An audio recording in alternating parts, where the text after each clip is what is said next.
We're going to move on to economic development and the economy, and this is our last series of questions, and we're going to stay with candidate Killsback. For the first question, 2 minutes. How will you bring cell service to reservation communities? Well, I first started working on cell service when I first got on council, and worked with the plans to develop 11 cell phone towers with the idea that the tribe would own it. We'd own our own tribal cell business, and we would develop it.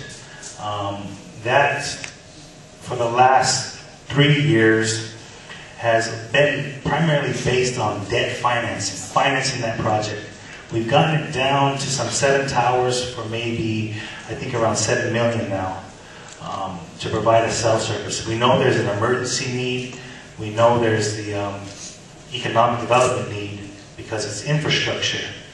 It's infrastructure that would bring business to our reservation, the fact that we have cell service. But the other part of it is again, the social part and what I call the environmental justice part. Because our idea was to have a cell phone service, we wouldn't have to deal with the co-ops. Range telephone co-ops has what I consider some racist policy towards our members on the reservation. Having a different area code for each district is ridiculous. It doesn't make sense, it doesn't work for us. And we need to stand up to that co-op because their idea is that we are all shareholders in that co-op. But yet they fight us. They fought us the whole process of us developing this wireless project. Why? Because it would take their customers. It would take their capital credits. It would take the Universal Service Fund, which is the government's ability to fund phone service, telecommunications for every member of the United States. You have a right to have service. Well, they're capturing that money and not allowing us to use it to develop our cell service. So I would look at, now that our debts are clear, and with the new administration, I would actually implore our new business board to go out there and seek those funds to develop that cell service and those cell service towers. You know, Verizon wanted to come in here and they were only going to build about 4 towers along 212. How does that benefit the rest of our community? Thank you. Candidate Robinson, cell phone service. 2 minutes, please. Okay. I think we all agree cell phone service is critical. Just for general communication and a lot of for the emergency services, just a whole gamut of things. One of the, back when I was Terror Director, there was a group from Broadus came over and they wanted to partner with the tribe to establish cell phone service here. And what they proposed was that they would help the tribe set it up, and they would be a partner, but they would work themselves out of a job over a period of time, and the tribe would wind up with sole ownership, plus have all the trained personnel.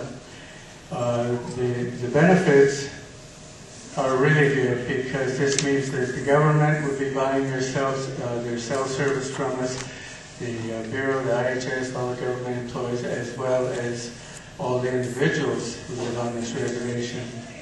That would be an option I'd want to explore because right now I don't see us with the money to go out and build a cell service. I think we're going to have to look at partnering with another business with the idea that over a period of time we will assume 100% ownership.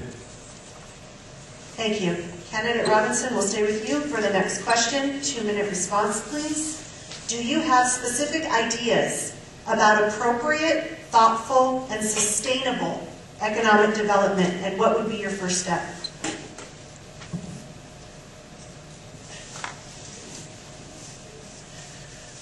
You know, the very first step really gets back to what I started with. We can't do anything unless we actually do some planning. And I believe it's the job of the president to initiate the team to start the planning. We can't address the education needs, the welfare, the economic. But there are some things that we can look at. Like, for instance, after this fire over here, there's a lot of burn areas where the trees are salvageable. And those are marketable. if those were to be used into an energy development project, that is something, and that's self-sustaining too, because again, it would use not only the burn areas from this reservation, but it would allow us to purchase or partner for the areas off the reservation. There's a huge area there, source of fuel, but that's only a start.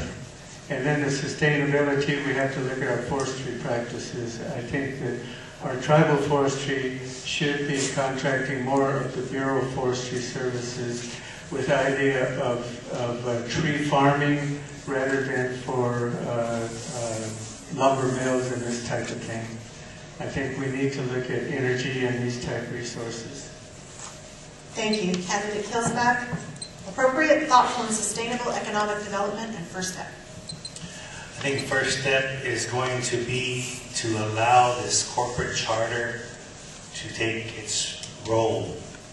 Now, as far as who's on that corporate charter, I would look at making sure we have Cheyennes on that corporate charter, business-minded Cheyennes, to enforce the charter itself, to allow for economic development to happen here. I think sustainable economic development has to happen with small businesses. I think small businesses in the state of Montana make up 65%. So they employ 65%. And we have little, if not none, of the small businesses on our reservation. And if we can create a small business loan program that will allow for entrepreneurs to develop their businesses, give tribal lands, business leases out that don't require a payment right away. Give them 5-10 years to make some money. Then ask them to pay a portion for their business lease.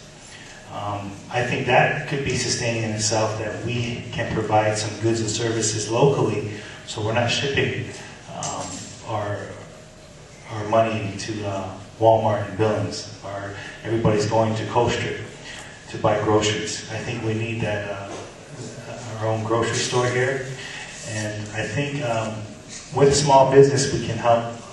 They want to be self-sustaining. The other thing I want to look at is energy also, but sustainable energy. We have a DOE feasibility study for wind, and we could start looking at solar, even manufacturing solar panels, some trade for our people here. I think we have to really think outside the box, but I would look to the experts because I'm not an expert in that. Thank you. Candidate Killsback, we're going to stay with you for the next question. You have 2 minutes. What is your position on developing our coal resources? My position is this. It would take a super majority of the people to vote on coal development. I do not agree with a vote on coal development that is 51%. Because what you do is you fractionize the community then. You have half of the community who's against it and half who are for it. You know, my concern is for our land and our natural resources. We have Class 1 air quality. We have the high standards for water quality, treatment as a state. And I think I would look at to protecting those. And if there is development that's going to happen, it's going to be at the choice of the people. But I would ensure that even if it costs us a little more, that we're doing it the cleanest way possible. That we have the highest standard, that we set a new standard if there is going to be development there. But personally, and this is my personal view, I am actually against coal development of our natural resources. But if it is a viable economic resource, we're looking at 15, 20, 30 years to see the results of that. And I've seen this administration waste 4 years of coal planting without any real goal setting. And you know, that includes a proposal. Why don't we look at the other forms of energy development? There's liquid gasification that happens. Doesn't even disturb the surface. You know, that's who helped fund our powwow 2 years ago. was this group called Link Energy. And do you think this administration wanted to hear that? No, they want to hear traditional coal, strip mining. Are you ready for Bernie and Ashland to become your wasteland for 50 years, if that's a 50-year lease, for jobs and economic development? I think we should look at the new alternatives that are coming through, where there's no disturbance on the surface, and we can still see revenue coming in from that. Thank you. Candidate Robinson, your position on developing our coal resources. You know, a couple of years ago, there was an initiative that went out on the ballot, and the Northern Cheyenne people voted in favor of coal development. So regardless of what my personal views are, I think if the people already put it on the ballot, then we have a mandate to follow through. But it is going to be a slow process because there is a lot of work that needs to be done, and the government, our government, has an obligation now to start doing that, because we can't say the people's got the voice and they got the rights and this and that, and then just ignore what the people voted for. Right now, that we do know that there's no market for the coal. The price of coal is real low. They closed the ports, and there are a lot of coal companies negotiating because they want to ship the coal over to China because there's no local development, coal development. There are a lot of questions, and I think if anything, the people have the right to an informed response from the government. Maybe it is going to take quite a while, and maybe in 8 or 10 years, our government's going to say, look, it's just not going to be cost effective, or it is going to run our land, or it is going to do this, all these depredations to our land. But in the meantime, we have to start the process because the people voted for it. Thank you. Candidate Robinson, you get the next question for 2 minutes. This is actually a segue and an extension of the previous question. It doesn't relate to coal resources on our reservation, but on our exterior boundaries. The economic activity related to the Otter Creek Tracts coal development is coming. What would your plans for our tribe be as a part of this economic growth and development, and for managing activity in terms of its impact on our local communities, essentially when the Bakken comes to our borders? Mitigate, mitigate, mitigate. You know, back when I was Terra Director, I was asked my opinion on that Otter Creek coal development. And my response was, we need to start negotiating with them now because it is going to happen. We need to make a decision right now how we're going to negotiate with them. Is it just going to be jobs and jobs training, or is it going to be impact, or all these things? Are we going to be sitting up in that engine with the engineer, or are we going to be on a flatbed with a bunch of hobos?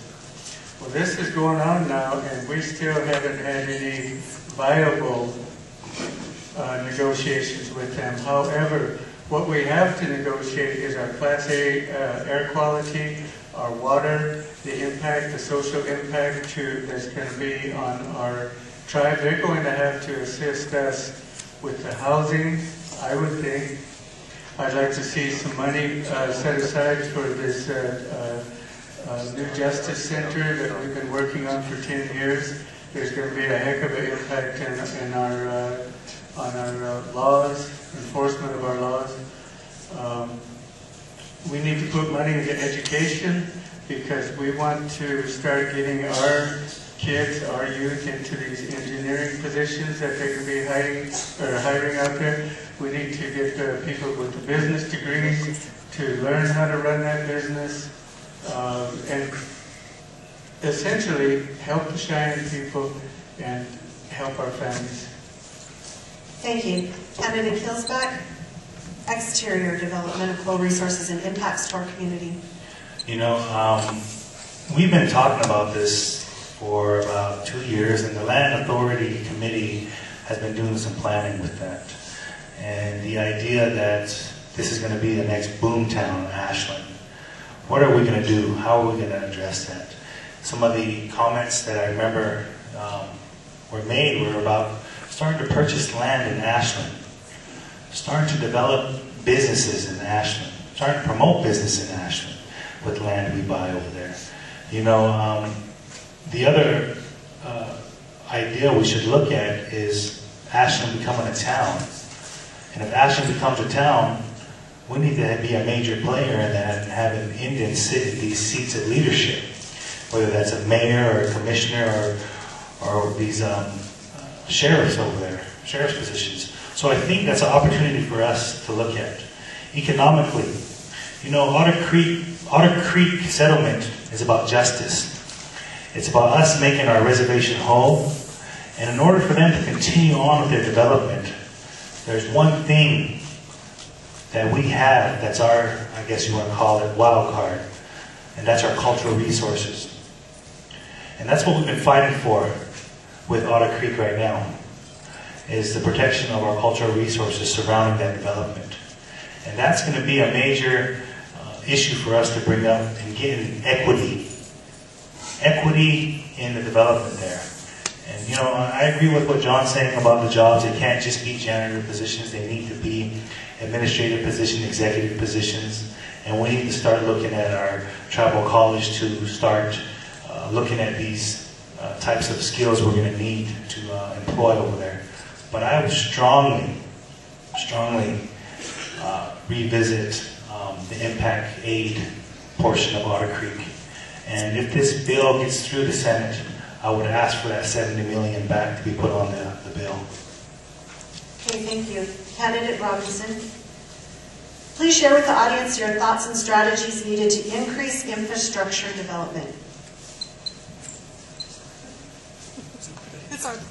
Some of these got redundant, so we took 2 out. So you get to end because you started.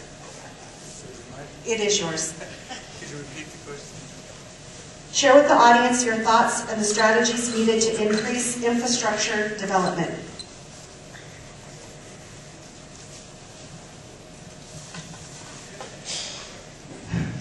Again, we get back to planning, and this is the focus here is the reservation-wide plan.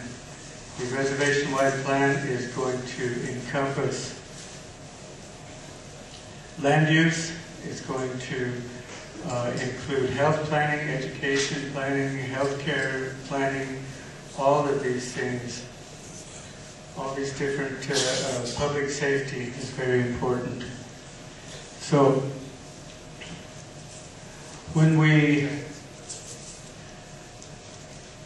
I believe it's the tribe has the opportunity here to initiate the planning with the tribal council and with all the other entities. The infrastructure, there are 2 infrastructures. One is the governmental infrastructure, but the other is the economic infrastructure. You know, and historically, anything that we've done as far as business or whatever, we have excluded the local businesses and entrepreneurs from being a part of these discussion. They need to be brought on board. These are the ones that are affected. These are the ones that we need to know what their needs are. We also need to establish a working relationship, because we can set a wonderful working environment for them and build their infrastructure and all that. But there has to be a way that the tribe has to benefit from this as well. It's got to be a mutually beneficial relationship. But it all starts with the planning, and the planning needs to get going under the tribal president. Thank you. Candidate Killsback, you can conclude infrastructure development. 2 minutes. You know, when I first got on council, I gave a proposal to the Little County administration for a downtown redevelopment plan. I learned this when I was in college at Oakland, because I was part of a planning group, city planning group, where including all your infrastructure in one plan. And that could have been done by now. You know, that infrastructure for downtown Main Street could have included a new sewer and water system, could have included new laying of fiber and cable that would promote business development in our town. I think that's crucial that we have the infrastructure in place to promote economic development. And I would look at water projects, not just in Langmuir, but in each district to improve our water and sewer and our access to technology. You know, access to technology is crucial in today's business. And I think the fact that we can't provide that type of infrastructure is limiting us in our efforts to do economic development. And I would look at the land use plan that the Land Authority Committee has been proceeding with that does include infrastructure. And the other part of infrastructure is our roads, our road system. And we need to better our roads, and the only way we can do that now is through the Indian Reservation Roads Program, where we're advocating for our appropriate money. And I think all that in turn will help promote business development, economic development, and again, like I mentioned before, small businesses, so we can provide a tribal business lease that has all the infrastructure needed to run a business. Thank you. I have one final question, and it's just a yes or no. 100 days into your administration, whichever one of you is elected, would you be willing to come back to the community and check in and be accountable about the progress of the platforms that you've presented for us tonight, the ideas that you've presented through answering your questions? Yes. Yep. If we had 100 days for them, we're going to hold you to it. Okay. I want to thank both of you gentlemen for coming tonight, and after, I know, working and being here, it's a lot of time and energy to put into thinking and answering these questions. Thank you for coming. I would like again to thank the audience and candidates for adhering to the ground rules and the time rules. I'd like to thank the other candidates that came forward tonight and gave us their message. The casino for letting us host this event, JD for helping us out with sound and some emceeing, Shanda, Dwayne, Rufus, and anybody else who helped bring food tonight for all of your work that we've put into this over the last 3 weeks or so of getting this together. And I would ask for any helping hands from anybody who'd like to help us clean up quick at the end, and we'll get everybody out of here. If there's food still, I'm sure help yourself and take it home. Thank you, and now you can applaud.